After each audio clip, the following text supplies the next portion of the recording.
আসসালামু আলাইকুম, ডক্টর আবুল বাশার আছি। খুবই সংক্ষিপ্তভাবে আজকে একটা ডার্মাটোলজিক্যাল কেস দেখাচ্ছি। এই বাচ্চার হাতটা একটু খেয়াল করেন, দেখেন দেখেন প্রত্যেকটা আঙুলের মাথা লাল হয়ে আছে, ফেটে গেছে এবং চামড়া উঠছে। এখানে চুলকানি হয় না? চুলকায়? চুলকায় না মা? এটা মাঝে সাথে চুলকাতেও পারে, অনেক ক্ষেত্রে নাও চুলকাতে পারে।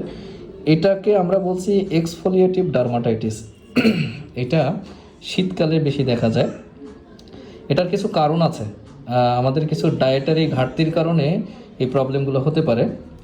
সাধারণত ভিটামিন বি কমপ্লেক্সের অভাবে স্কিন লাল হয়ে যেতে পারে, জিঙ্কের অভাবে স্কিন ফেটে যেতে পারে এবং ভিটামিন এর অভাবে এই যে ফেটে যাওয়া চামড়া বা উঠে যাওয়া চামড়াগুলোর যে পুনর্জন্ম, সেটা যে প্রক্রিয়া, সেই প্রক্রিয়া ব্যাহত হতে পারে।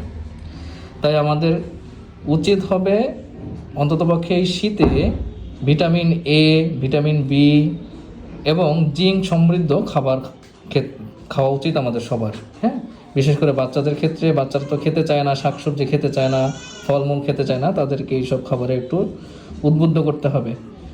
সাধারণত আমরা হাতের কাছে যেসব শাকসবজি পাই, যেমন মিষ্টি কুমড়া, লাউ, হ্যাঁ মিষ্টি আলু, তারপরে ফুলকপি, যেসব খাবারে বিটা ক্যারোটিন থাকে বা জ্যানথিন থাকে, রঙিন শাকসবজি, এগুলো আমরা খেতে পারি।